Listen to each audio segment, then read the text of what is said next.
नमो तस्य भगवतो अरहतो सम्मा सम्बुद्धस्य। नमो तस्य भगवतो अरहतो सम्मा सम्बुद्धस्य। नमो तस्य भगवतो अरहतो सम्मा सम्बुद्धस्य।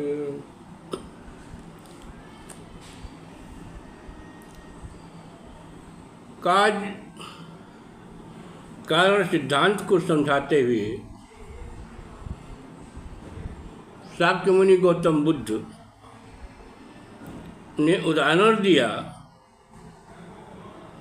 कि जैसे गाय से दूध, दूध से दही, दही से मक्खन, मक्खन से घी,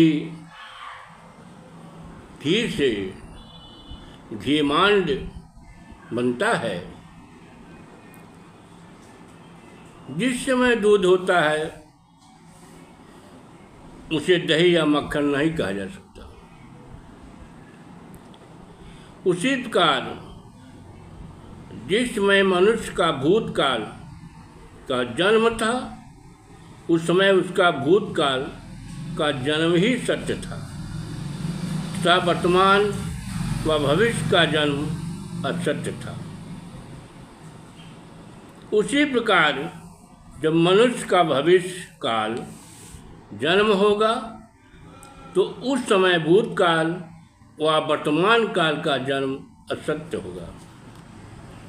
यह जो मनुष्य का वर्तमान में जन्म है तो इस समय मेरी यही जन्म सत्य है, भूत व भविष्य काल का जन्म असत्य है। शाक्य मुनि गौतम बुद्ध ने मंडन पक्ष को सुनाया, समझाया, पंच वर्गीय भिक्षुओं को फिर खंडन पक्ष को समझाया, जो इस प्रकार है। जहाँ लगे जीव चराचर हैं, सब सुख चाहे विषम दुख दहें। सर्वोपरि एक सवाला, कहीं भी दो ये समित दुख जानो। भगवान बुद्ध ने कहा था यह जीवन, इसी जीवन में ही भूतकाल है, वर्तमान काल है और भविष्य काल है। इतर कोई जीवन नहीं है। ऐसे जीवन में सुख और दुख दोनों का अनुभव करना भी है, और विद्या से, अष्टांगिक मार्ग से दुखों का निवारण और समाधान भी करना है।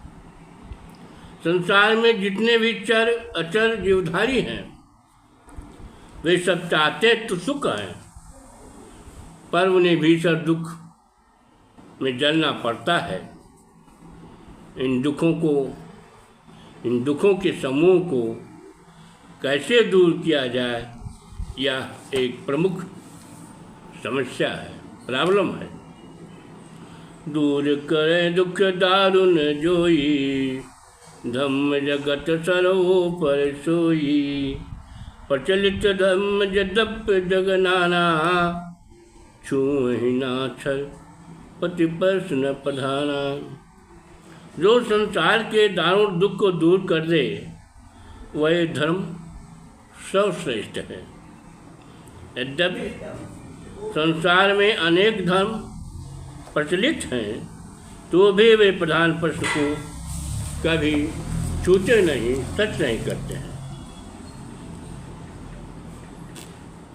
अनगणित प्रश्न असंगत लाई, प्रश्न प्रमुख सब देहि दबाई।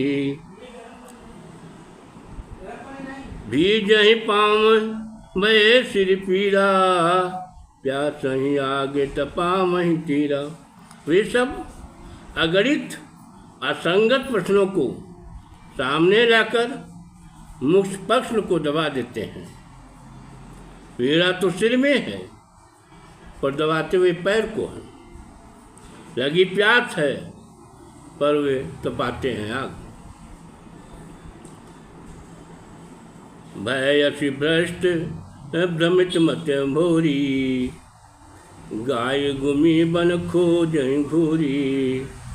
जटिल दुरूह एक का, करही असंगत प्रश्न अनेका। उनकी भोली बुद्धि इतनी भ्रष्ट तथा भ्रमित हो गई है कि गाय गायब हो गई है, पर वे घोड़े को खोजते हैं। वे ऐसे अनेक अनर्गल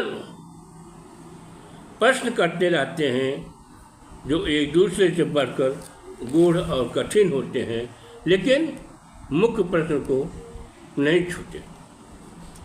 कलप कपोल गल्प गढ़िले ही, गोल मोल बहु उत्तर देही। प्रश्न असंगत दहीन बाहू, उत्तर अनर्गल बिन सिर पाऊँ।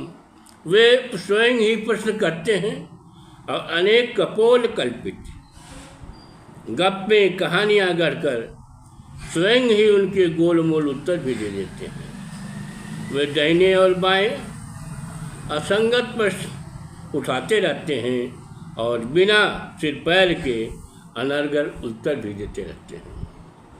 कल्पते विषय प्रसंग गढ़े, ठगहि प्रवंचक लोगु।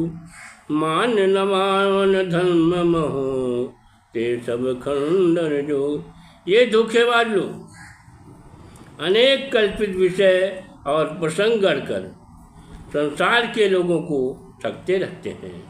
मेरे द्वारा परिवर्तित मानव धर्म में यह सब अनर्गल बातें मान्य नहीं है, अतः उनका खंडन आवश्यक है। अनेक धर्मों में संसार के सृष्टिकर्ता का नाम ईश्वर है।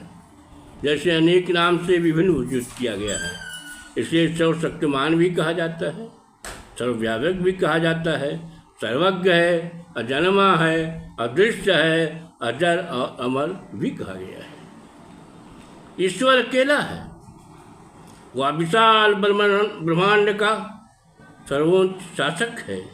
इसकी सहायता के लिए देवी देवता तथा पैगंबर, जिसे हम ईश्वर दूत भी कहते हैं, की परिकल्पना की गई है। ईश्वरवादियों द्वारा यह तर्क दिया जाता है कि सृष्टि की रचना ईश्वर के द्वारा किया गया है। इस संबंध में उनका तर्क है कि प्रत्येक कार्य का कारण होता है और संसार एक कार्य है, अतः इसका भी कोई कारण होना चाहिए और वह कारण ईश्वर है। अनिश्वरवादियों ने तर्क के द्वारा इसका खंडन किया है कि ईश्वर किस प्रकार का कारण है। क्या वह उपादान कारण है, जैसे घड़े का कारण मिट्टी है? यदि ईश्वर संसार का उपादान कारण है तो निरकार कैसे हो सकता है? यदि ईश्वर को निमित्त कारण माना जाए तो वह बिना किसी उपादान कारण के सृष्टि की रचना कैसे कर सकता है? इस पर ईश्वर ना तो उपादान कारण हो सकता है और ना ही निमित्त कारण। यदि ईश्वर सृष्टि करता है, अस्थायी है, सतत रहने वाला है, नित्य है, अपरिवर्तनशील है, अनंत है, अजर व अमर है, तो वह जिसको उत्पन्न किया है वे अस्थायी क्यों हैं? वे अनित्य क्यों हैं? वे परिवर्तनशील क्यों हैं? वे अल्पजीवी क्यों हैं? वे मराधर्मी क्यों हैं? यदि ईश्वर सर्वज्ञ है, न्यायी है, दयालु है, तो संसार में इतना अधिक अन्याय क्यों हो रहा है? लोग इतने अधिक दुखी क्यों हैं? चारों तरफ झूठ व अज्ञानता क्यों फैली हुई है? यदि ईश्वर सर्वव्यापी हैं तो वह जीवों को सुखी व दुखी क्यों बनाता है? उनसे पाप कर्म क्यों करवाता है? यदि ईश्वर कल्याणकारी है तो उसके द्वारा उत्पन्न मनुष्य चोर, डाकू, हत्यारा, व्यभिचारी, झूठा, लोभी, द्वेषी तथा कुमार्गी क्यों हो जाता है? ईश्वर ने सृष्टि की रचना कैसे किया? यदि ईश्वर ने सृष्टि की रचना कुछ से किया, अनेक पदार्थ से किया है, तो वह सृष्टि कर्ता कैसे कहलाएगा? वह आदि रचनाकार कैसे हो सकता है? यदि ईश्वर ने पदार्थ की शून्यता माने अभाव से सृष्टि की रचना किया तो इस पर विश्वास करना असंभव है, क्योंकि बिना किसी पदार्थ के कोई रचना संभव नहीं है। ईश्वर की कल्पना मनुष्य ने भयवश किया है। ईश्वर मनुष्य की स्वयं की मानसिक सृष्टि है जो कल्पना मात्र है, या उन धूर्त लोगों के मिथ्या प्रचार जो अपनी स्वार्थ सिद्धि हेतु इसे यथार्थ घोषित किया है। इसने पुरोहितवाद को जन्म दिया है। पाखंड, अंधविश्वासी विचार व कर्मकांड को पनपाया है। इसका भय दिखाकर अज्ञानी लोगों को आर्थिक और मानसिक शोषण किया जाता है। शाक्य मुनि गौतम बुद्ध का मत है कि मनुष्य व जीव अपना स्वामी स्वयं होते हैं। वह अपने कर्मानुसार तब तक अपना संसार में जन्म मृत्यु के चक्र में घूमते रहते हैं जब तक कर्म फल का संबंध बना रहता है, किंतु जब कर्म फल का कर्म समाप्त हो जाता है तब उसका जीवन प्रवाह निरुद्ध हो जाता है तथा वह आवागमन से मुक्त होकर निर्वाण को प्राप्त होता है। और भगवान बुद्ध ने कहा, यही निर्वाण मनुष्यों के अंतिम लक्ष्य होना चाहिए। तथागत का कहना है कि ईश्वर है या नहीं है, इससे मनुष्य का कोई प्रयोजन नहीं है और न होना चाहिए। ईश्वर को विभिन्न नामों से विभूषित किया गया है। विपुल विशेषण तापरलादी, हाँ कि चले खर ईश्वरवादी, दीन बंधु कह करहि चिरौरी, देत न दीनन का नहीं कौरी। हजार विशेषणों का बोझ लादकर ईश्वरवादी लोग कल्पित ईश्वर को गधे की तरह हाँके जा रहे हैं। दीन बंधु कहकर वे उनके सामने प्रार्थना करते हैं, पर वह कभी किसी गरीब को कानी कौड़ी भी नहीं देता। उसे करुणानिधि कहा जाता है।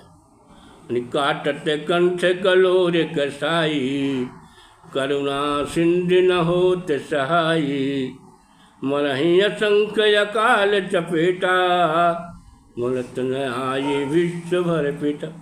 कसाई रोज गाय या बकरी का गर्दन काटता है, पंथ करुणा निधान ईश्वर कभी किसी की सहायता नहीं करने आते। अकाल की चपेट में आकर के असंख्य लोग भूख से तड़प तड़प कर मर जाते हैं, लेकिन करुणाकर कभी किसी का पेट नहीं भरने आते, उन्हें तड़प तड़प मरने के लिए छोड़ देते हैं। वे अर्थात ईश्वर को भक्त वत्सल भी कहते हैं। भजन करत चल टूटत माथू, देत न जब जन पालक हाथू, सर्व निरंतक सो सब चल जे, करत कुकर्म काहू न वर्जे। भजन करते समय देवालय की मंदिरों की छत सिर पर टूट पड़ती है। कितने ही भक्त दबकर कालित हो जाते हैं, मर जाते हैं, परंतु भक्त वत्सल उन्हें बचाने नहीं आते हैं। वह सब नियंत्रण करने वाला कहलाता है, लेकिन कुकर्म करते देख पर भी वह किसी को मना नहीं करता।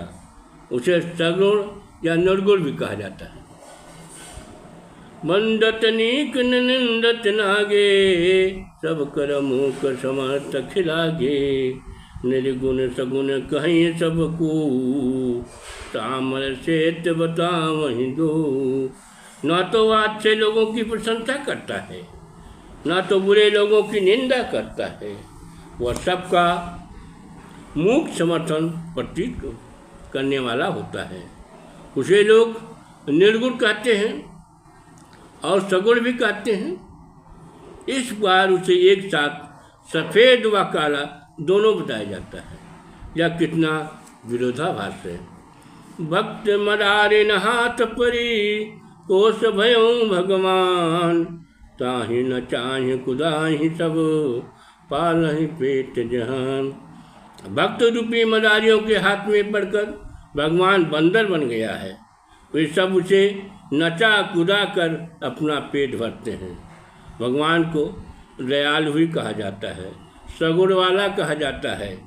जो बहुहिंसक यज्ञ रचावे, ओ मख मिस अमिष खाए खवावे। कूर कठोर कुलिस ही होई, ईश्वर सगुण सराहे सोई। जो अनेक हिंसक यज्ञों का आयोजन करे तो यज्ञ के बहाने स्वयं भी मांस खाए और दूसरों को भी खिलाए। जिसका हृदय वज्र के समान क्रूर कठोर हो, ऐसे सगुण ईश्वर को लोग बड़ी सराहना करते हैं। जात पात रच छूत यछूतन, 12 बाट करे मनुपूतन। वर्णवाद कर पोषक होई, ईश्वर सगुण सराहे सोई। जो जात पात और छूत अछूत का भेदभाव पैदा करके मानव समाज को टुकड़ों टुकड़ों में बांट देता है, जो वर्णवाद का पक्का समर्थक हो, ऐसे सगुण ईश्वर की लोग सराहना करते हैं। उनकी लीलाओं का वर्णन करते हैं। ऊंच ऊंच इन्हीं कहीं शीश नवावे, नीच तिन्हीं कहीं कंठ करावे। पक्षपात बिखपूरति होई, ईश्वर सगुण सराहे सोई।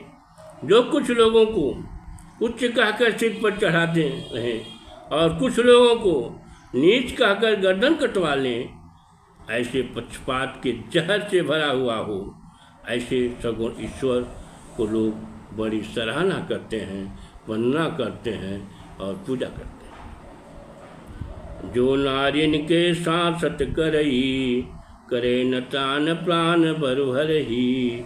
दे तिन्हीं अधिकार न कोई, ईश्वर सगुण सराहे सोई। ऐसे ईश्वर दुष्टियों की दुर्गत कर डाले, उनकी रक्षा न कर सके, उनके प्राण हर ले, जो उन्हें कोई अधिकार न दे, ऐसे सगुण ईश्वर को लोग बड़ी सराहना करते हैं। ऐसे जाहि न कौनहु बंधन भावे, पर बामन सन रास रचावे। चोर लबार न लपट होई, ईश्वर सगुण सराहे सोई। जिसे कोई भी सामाजिक बंधन अच्छा न लगे, जो प्राय स्त्रियों के साथ रासलीला करे, जो चोर झूठा और व्यभिचारी हो, ऐसे सगुण ईश्वर की लोग बड़ी सराहना करते हैं, प्रशंसा करते हैं, पूजा करते हैं। नारी हजार निरनुवासु, नृत्य निरंतर भोग विलासु।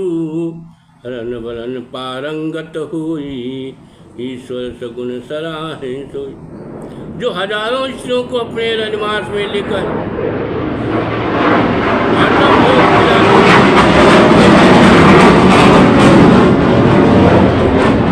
रहता है, दो स्त्रियों का चीर हरण करने वाला हो, ऐसे सगुण ईश्वर को लोग बड़ी सराहना करते हैं। उनके भजन गीत गाकर झूमते हैं, नाचते हैं। कूट कपट कर संग रचावे, कोटि कोटि जन कंठ करावे। रक्त पिपासु पुरुष पर ही, ईश्वर सगुन सराहै सोई। जो कपटपूर्ण कूटनीति के द्वारा युद्ध का आयोजन करता हो, हजारों लाखों लोगों को मरवा देता हो, जो बहुत रक्त पिपासु हो तथा कठोर हृदय वाला हो, ऐसे सगुण ईश्वर की लोग बहुत प्रशंसा करते हैं, सराहना करते हैं। अनुचित उचित विवेक न धारे, छल बल जोग व्याचित मोरे। सब अवगुण पूरति होई, ईश्वर सगुण सराहै सोई।